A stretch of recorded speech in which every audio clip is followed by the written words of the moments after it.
Hey everybody, how are you?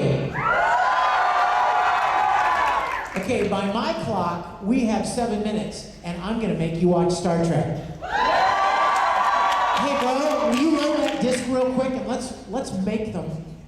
Lock those doors so nobody can leave. And let's make them watch the beginning of our episode that we're screening on Sunday so that you'll all be so tantalized that you'll have to come back and watch it with us in this room. That sounds like a good idea, doesn't it? What's your dog think? He agrees. Okay, yeah, go ahead. As soon as you got it loaded up, hit it, bring the lights down, and we'll watch it together.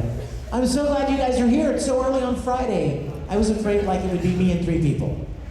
So I'm so glad you're here. Thank you. Here it comes. Let's watch. Sound. A nascent singularity has been reported near the uninhabited Crescent system. The Federation has assigned a gravitational wave engineer to the Enterprise for investigation. Are we there yet? Not yet. Are we close? Let's check it. Approaching Crescent to NASA. Take us on board, Mr. Zulu? Aye, sir. Switching infos.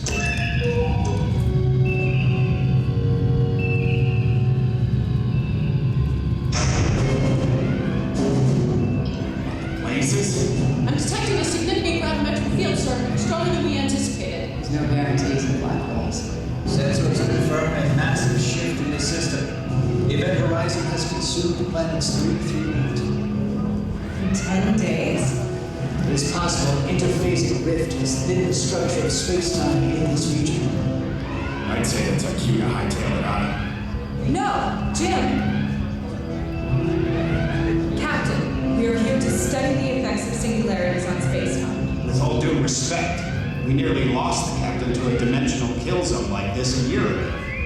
Scott's footage. Captain, it's taking the other Alpha agents to maintain the position. Understood. Just hold it together, Scotty. Samara, how long do you need to finish your assessment? 6 hours. Minimum. Captain, an unusual reading nearby. What kind of reading? Lieutenant, I'm attempting to extrapolate the data into audible sound.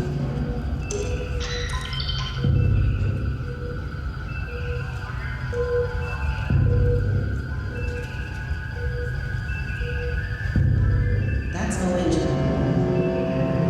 Or, can you speed it up?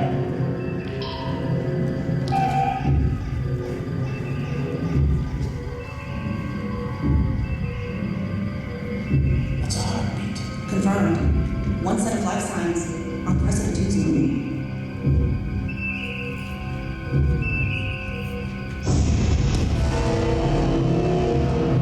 The moon's destabilizing, sir. Spock, can we get a transporter light on the platform?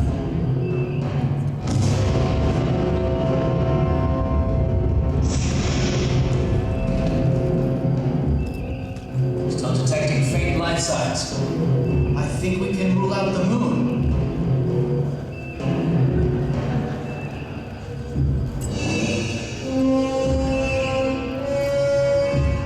Sulu, magnifying primary hub.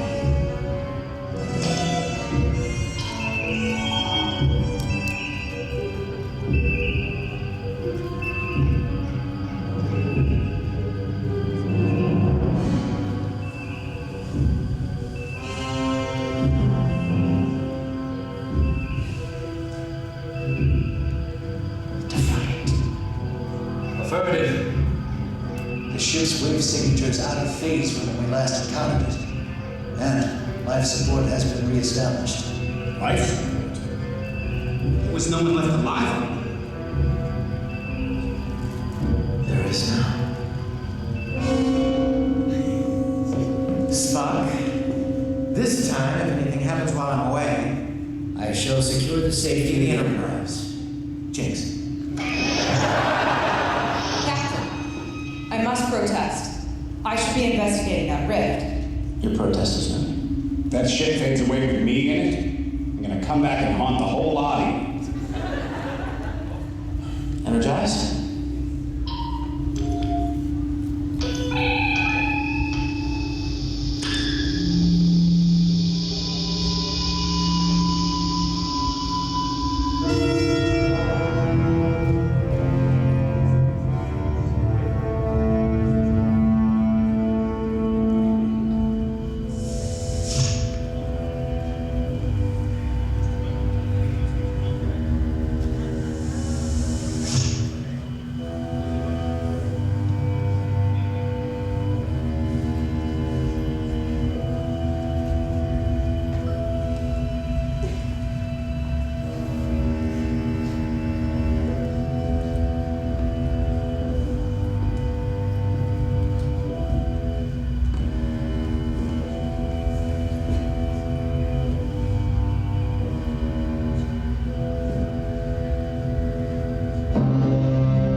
surprise.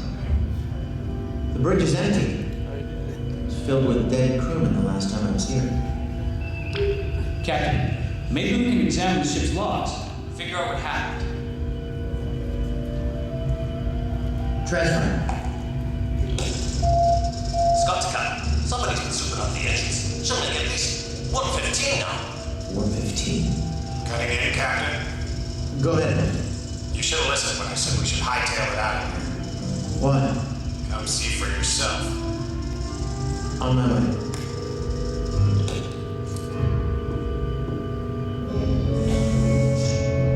What is it then?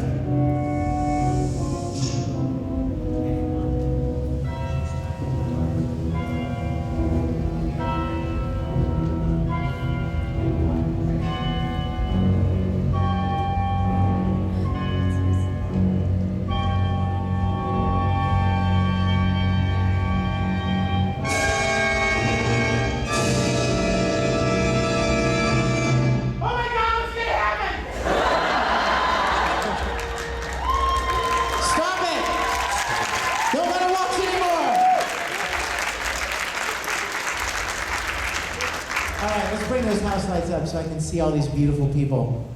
Ooh, oh. Can you stop it? Because I can't concentrate on anything else. Yay! Hi, everybody. Are you having fun so far? Oh my gosh, I'm so happy to be back. I have missed you horribly.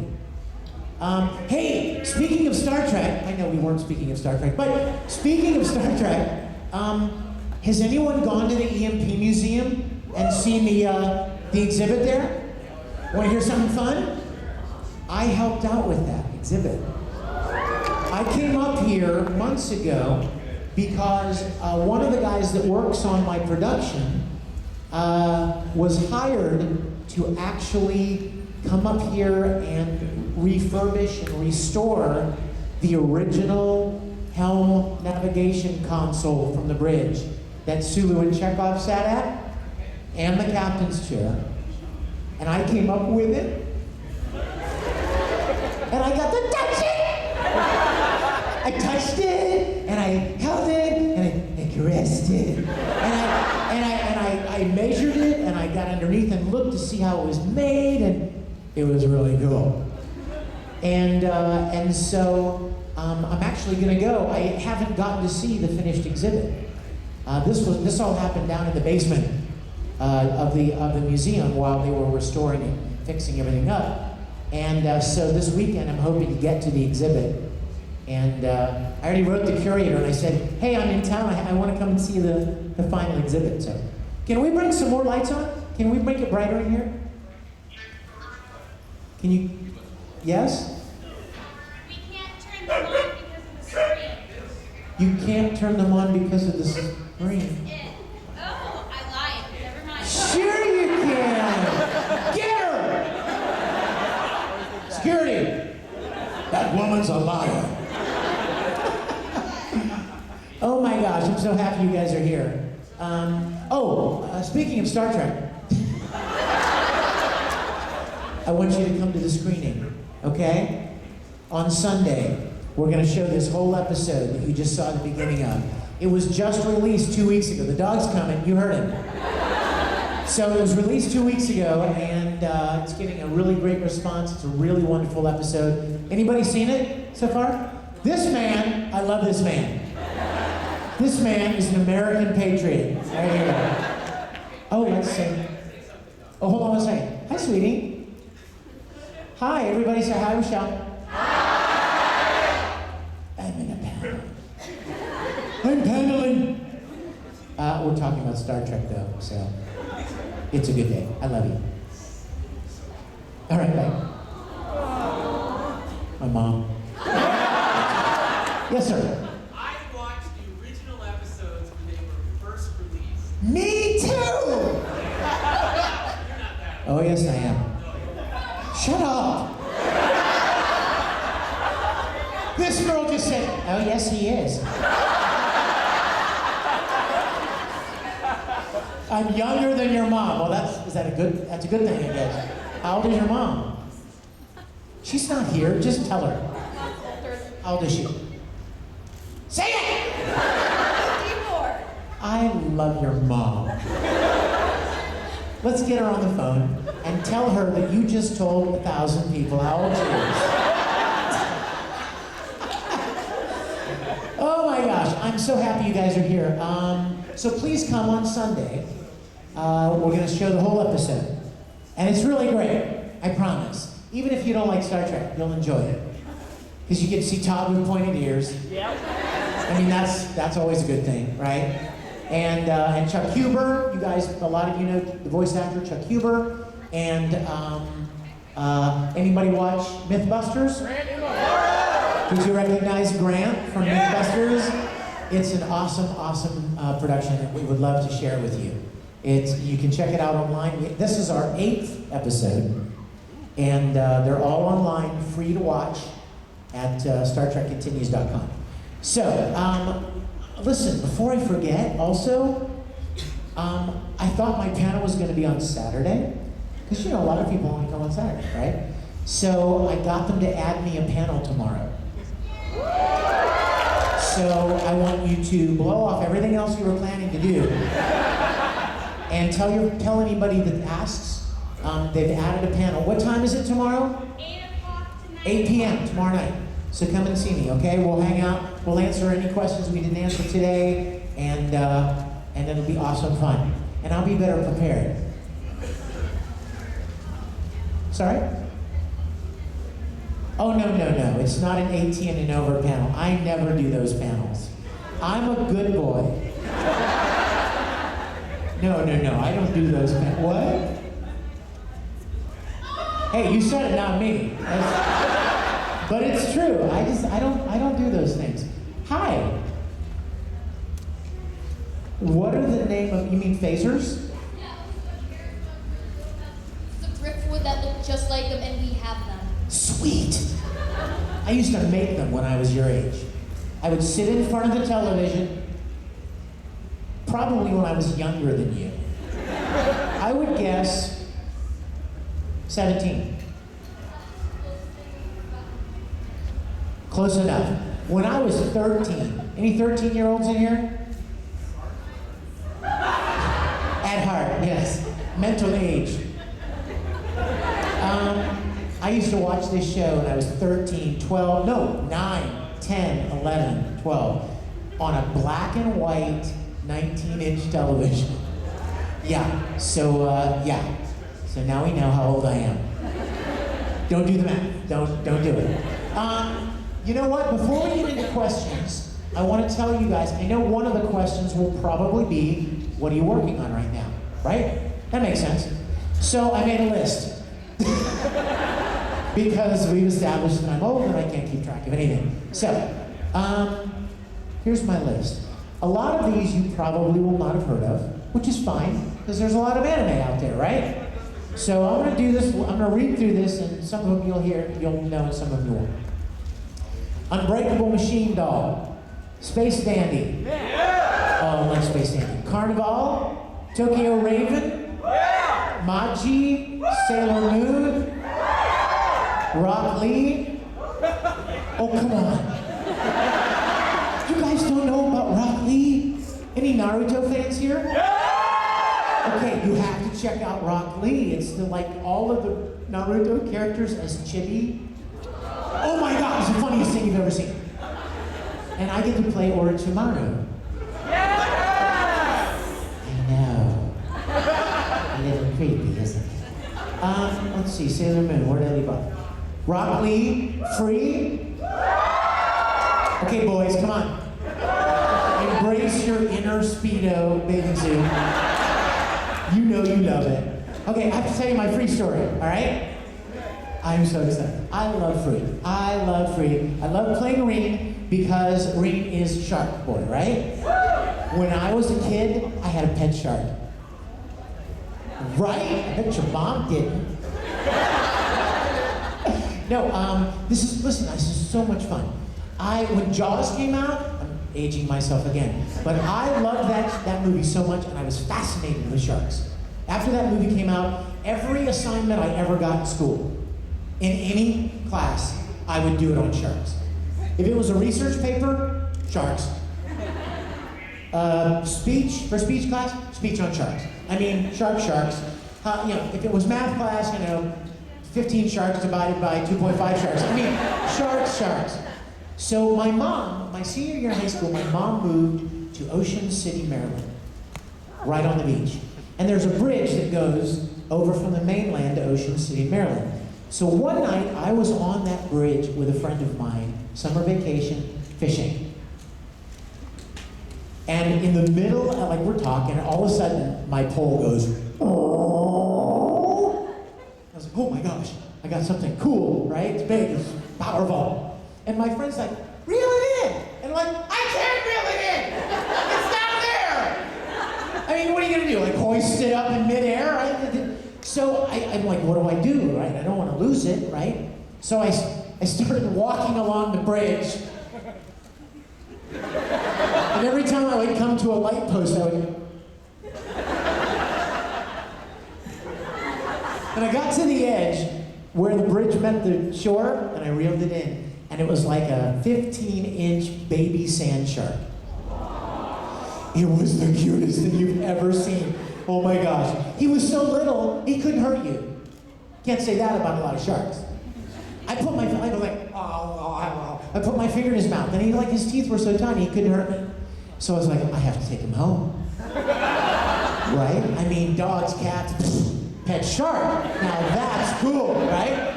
So I took him home, and I got this biggest bucket I could find, and I filled it with water, and I put him in it. And I named him Sherman. And I was so proud. I call my friends, I don't know if you know this or not, but I have a good shark. And so I was so proud. And then about 2 or 3 days after I caught him, 2 or 3 days later, he started kind of not swimming as much. And I was like, Sherman, what's wrong? Kicking the tail, trying to make him, come on, wake up. And then it suddenly occurred to me, I should have remembered from all the term papers I wrote about sharks. Sharks live in salt water, not bathtub water. So I'm like, I gotta take it back, right? So I picked up one side of the pail, and my cousin Robin picked up the other side, and we carried it out over the sand to the shore. And then I picked him up, and I sat him in the waves, and I said, okay, bye. Thanks for hanging out for 3 days before I almost killed you. And he tried to swim away, but he was so tiny, and he was so weak, that every time any little tiny wave even came in, it would shove him right back into the shore. And I was like, what do I do, right? What do I do? I picked him up, and I just started walking out into the ocean, right? Walked past the waves, got to here, and I'm holding him above the water. I'm like, okay, Sherman, I love you, one last time. And then I put him under the water, and he swam away. I like to think that he's somewhere attacking a fishing boat right now, maybe.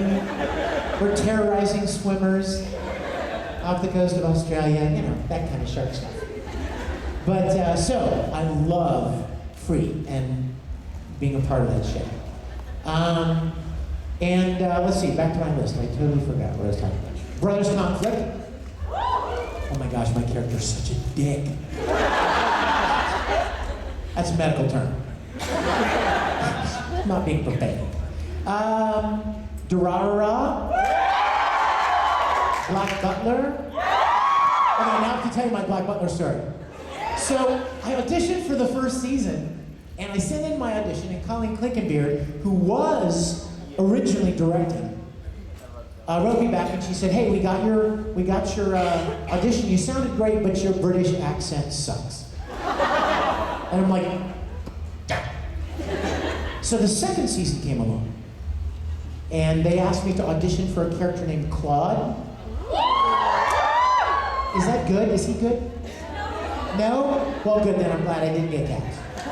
But so I did. I'm like, when that audition came along, I'm like, dadgummit, I'm gonna nail it this time, right?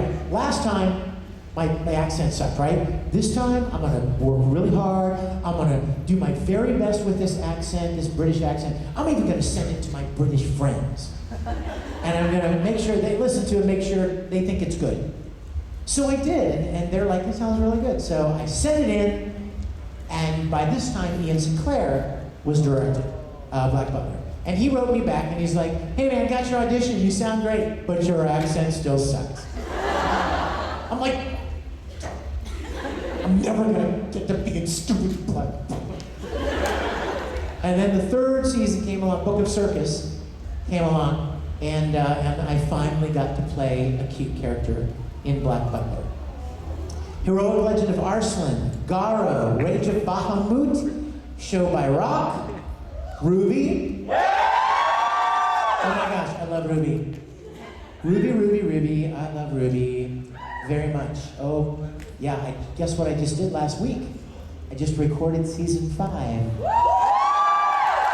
So, yes, I love Uncle Crow, he's awesome. Let's see, Lord Marksman of Venatus. Yeah! Who did that? I love you, thank you. Ladybug? God Eater, that's a video game. Battle Battalions, video game. Escaflowne. Oh my gosh, Escaflowne, old school, right? Funimation redubbed it.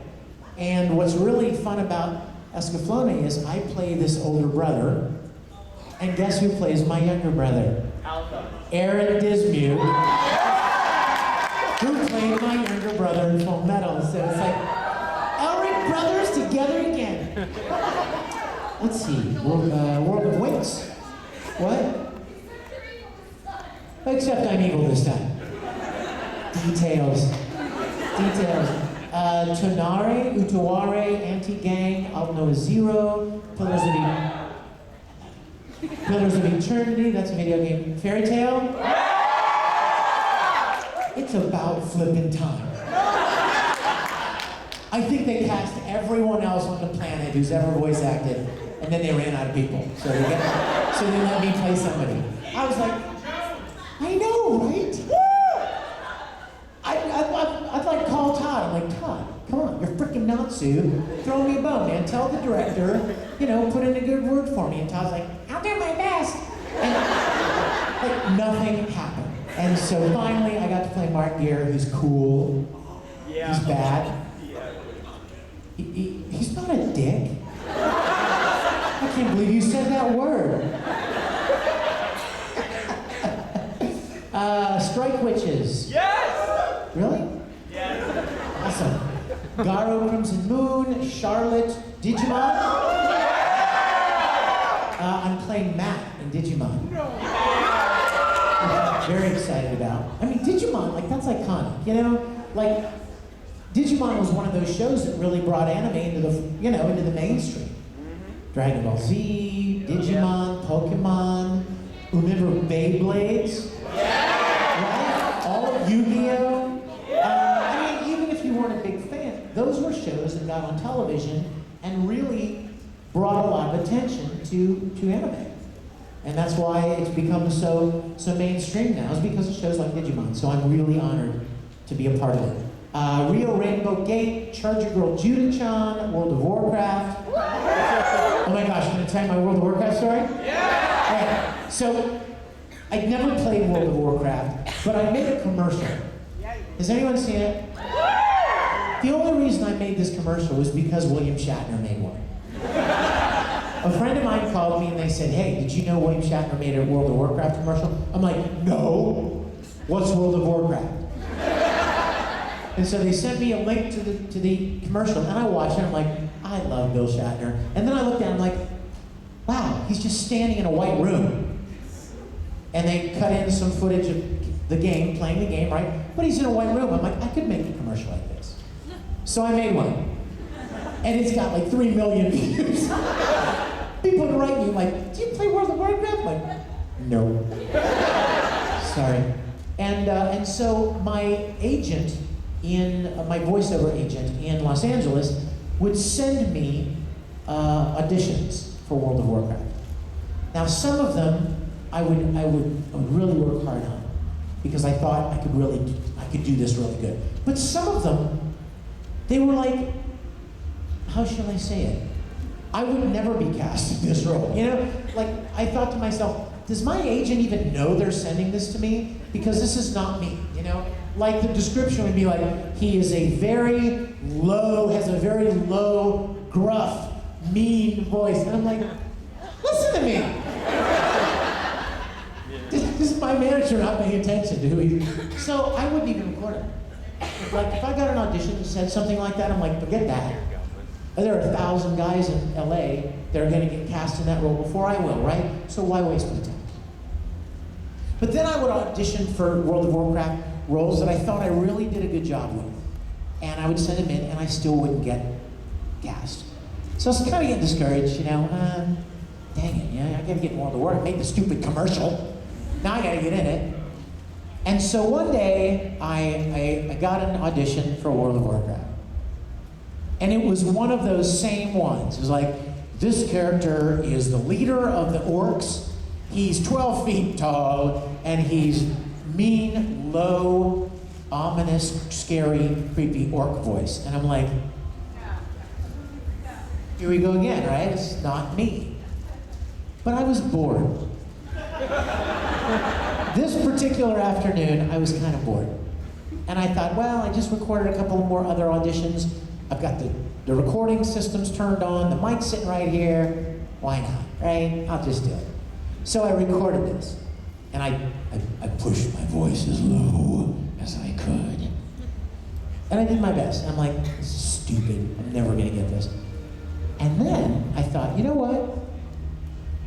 The recording software that I use allows you to pitch shift. So I took the audition and I pitched it down like 2 semitones.